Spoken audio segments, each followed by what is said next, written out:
Bonjour à toutes et à tous et bienvenue pour cette nouvelle vidéo de cours. Aujourd'hui, nous traiterons le chapitre La sécurité routière du programme de Terminal ST2S.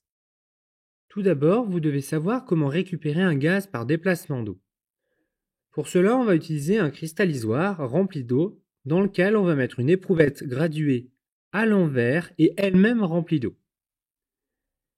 Et on va faire passer un tuyau partant de la partie immergée de l'éprouvette graduée jusqu'à un contenant, par exemple un tube à essai ou un Erlenmeyer, dans laquelle on va faire une réaction.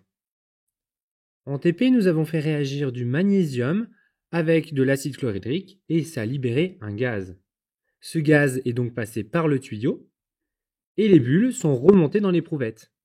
En remontant dans l'éprouvette, ça a repoussé le liquide, en l'occurrence l'eau, et du coup on a pu récupérer le gaz. À partir du volume obtenu dans cette expérience, on peut vous demander de déterminer la quantité de matière qui a été obtenue de gaz. Ici, on va considérer qu'on a obtenu un volume V égale 8,0 ml. Pour déterminer la quantité de matière associée à ces 8,0 ml, on va utiliser la relation suivante. Vm est égal à V sur N, où Vm est le volume molaire, c'est-à-dire le volume occupé par une mole de gaz.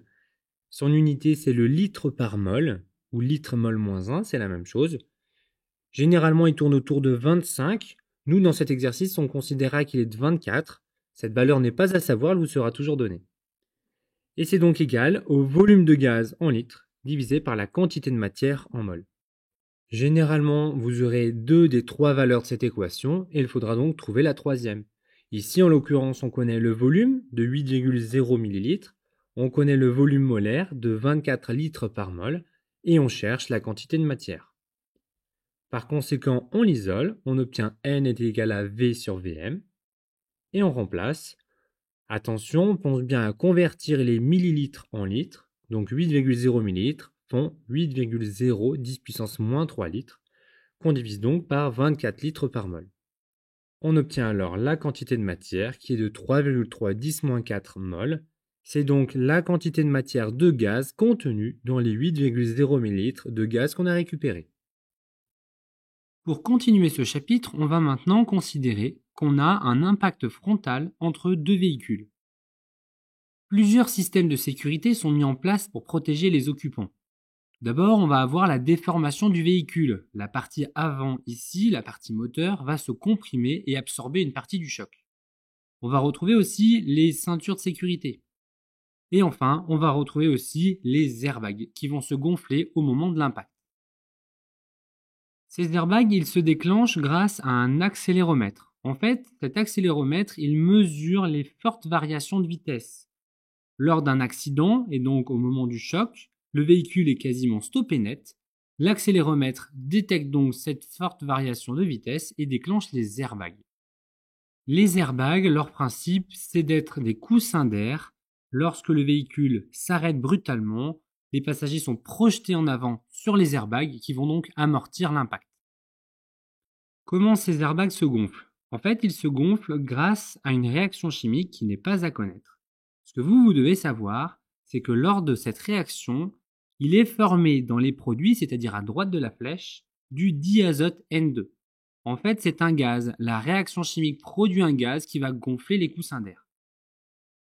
Mais vous devez aussi savoir que cette réaction produit du sodium Na. Et le sodium solide, il est explosif au contact de l'eau qui est présente dans l'air. Par conséquent, d'autres réactions chimiques interviennent pour consommer ce sodium afin qu'il ne puisse plus réagir et donc ne pas mettre en danger les occupants en brûlant et en explosant. À la fin, il n'y a plus aucun produit dangereux dans les airbags lorsque la réaction est finie. À noter, chose importante, que les airbags se gonflent en moins d'une seconde. Dans ce chapitre, on peut aussi vous demander de faire un bilan de matière. Le bilan de matière permet de déterminer combien on va former d'un produit à partir d'une certaine quantité d'un réactif. Pour cet exemple, on va essayer de déterminer combien de diazote on peut former à partir d'une certaine quantité de matière de NaN3. Considérons donc que l'on a 0,4 mol de NaN3 et que l'on souhaite déterminer quelle quantité de matière de N2 cela va former. Pour cela, on peut regarder l'équation de la réaction et essayer de comprendre ce qu'elle signifie. Alors ici, je vais l'écrire par une phrase si je devais expliquer le jour du bac. En fait, dans l'équation, voilà ce qu'on comprend. On comprend que pour 2 mols de NaN3 consommés, on va pouvoir former 3 mols de diazote N2. Alors on peut aussi déterminer qu'on va former 2 mols de sodium Na, mais ici on ne s'intéresse pas au Na dans cet exercice. Maintenant que l'on sait ça, on n'a plus qu'à faire un produit en croix. Pour 2 mols de NaN3, je forme 3 mols de N2. Alors donc pour 0,4 mols de NaN3, je forme un certain nombre de mols de N2. Maintenant que le produit en croix est posé, on n'a plus qu'à le calculer. On a donc 3 fois 0,4 divisé par 2. On obtient donc 0,6, c'est-à-dire 0,6 mol de diazote. D'ailleurs, à partir de ces 0,6 mol de diazote, on pourrait nous demander quel volume en gaz il va occuper. Ça revient à la partie qu'on a vue tout à l'heure sur le volume molaire. Il existe une autre méthode que le produit en croix pour arriver à ce résultat. En fait, le principe est simple. Il faut faire le rapport entre la quantité de matière du réactif qui nous intéresse divisé par son coefficient stoichiométrique, qui est égal à la quantité de matière du produit qui nous intéresse divisé par son coefficient stoichiométrique. Ici, le réactif qui nous intéresse c'est NaN3 et son coefficient stoichiométrique c'est 2. Et le produit qui nous intéresse c'est le diazote N2 et son coefficient stoichiométrique c'est 3. On arrive donc à l'égalité écrite sur votre écran.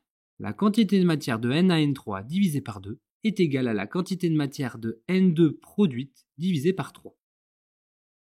Ensuite, on n'a plus qu'à appliquer cette formule et on obtient exactement le même calcul que tout à l'heure avec le produit en croix. Alors ici, je ne suis pas rentré dans les détails, il y a un raisonnement derrière pour arriver à écrire cette formule. C'est pas très important ici. Retenez simplement que la quantité de matière du réactif consommé divisé par son coefficient stoichiométrique est égale à la quantité de matière du produit formé divisé par son coefficient stoichiométrique. C'est une autre méthode pour s'en rappeler à la place du produit en croix. C'est à vous de voir. Maintenant, dans cette deuxième partie, on va traiter du principe de fonctionnement de l'alcotest. En fait, lorsque l'on souffle dans le ballon, on va faire passer notre souffle dans un système qui est souvent de couleur jaune. Alors aujourd'hui, c'est pas tout à fait le même, il est en fait de couleur blanche, j'y reviens juste après. Lorsque l'on fait passer donc notre souffle dans ce tube de couleur jaune, l'alcool, s'il est présent dans notre souffle, va réagir et va faire changer la couleur de cette partie jaune. Plus il y a d'alcool dans notre air expiré, plus la partie verte va monter, parce que plus la réaction va se faire. Si on dépasse le petit trait en pointillé, ça veut dire qu'on a dépassé le seuil maximal autorisé pour rouler en ayant bu. Dans ces cas-là, on ne prend pas le volant. Aujourd'hui, la réaction chimique n'est pas tout à fait la même sur les alcotests les plus récents. Ils sont blancs et lorsque l'on souffle dedans, en présence d'alcool, ils deviennent rouges. Comment fonctionnent ces éthylotests ? Eh bien, ils fonctionnent grâce à une réaction d'oxydoréduction. Et voici les deux demi-équations d'oxydoréduction faisant intervenir les deux couples. Alors je vous rappelle, à gauche vous avez les deux couples oxydant-réducteur, donc oxydant/réducteur, et à droite vous avez la demi-équation électronique avec l'oxydant qui est du côté des électrons dans l'équation. Ça, ce sont des rappels de première. Dans ce chapitre, on pourrait vous demander d'équilibrer cette équation d'oxydoréduction qui est établie à partir des deux demi-équations électroniques qui sont données à droite. Et ça, vous savez logiquement déjà le faire puisque vous l'avez vu en première. Étant donné que vous ne vous en rappelez sûrement plus, je vais vous faire un petit rappel. La première étape, c'est d'identifier l'oxydant qui va réagir avec le réducteur du deuxième couple. En fait, il s'agit des réactifs. Dans notre situation, l'un des réactifs est forcément l'alcool, il est entouré en rouge. Étant donné qu'il est du côté réducteur, on cherche donc l'oxydant de l'autre couple. Ici, en fait, c'est le dichromate Cr2O7-.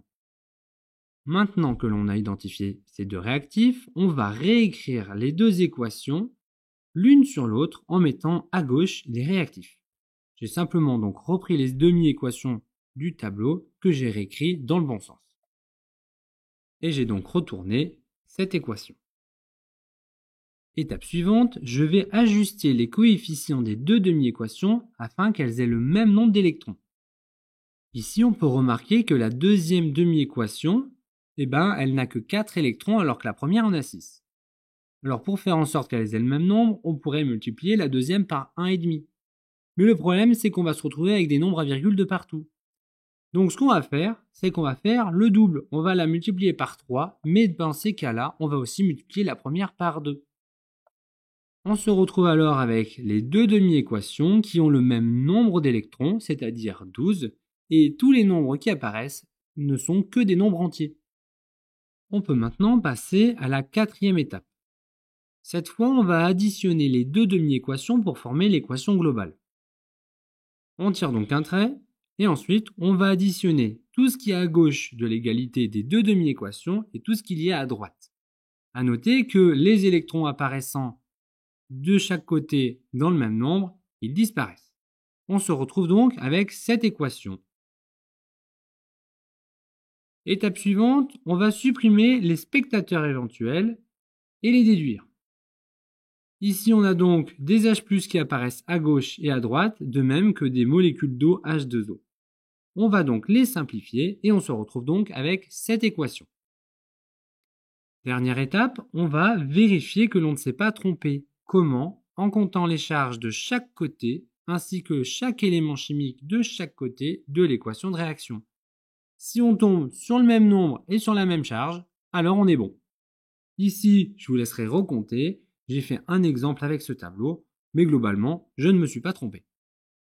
Enfin, pour finir ce chapitre, on va parler de la détection de substances illicites. Alors le jour du bac, on pourrait vous en parler. Et là, il n'y a pas grand-chose à savoir, il faudra surtout être capable de comprendre et d'analyser des documents. Mais retenez quand même qu'à la fin, ça sera surtout ça dont on veut vous parler, que substance illicite, c'est-à-dire des drogues, égale danger sur la route et aussi dans la vie. J'espère que cette vidéo vous aura été utile. Je vous invite à refaire les exercices faits en classe et à vous abonner si cette vidéo vous a plu.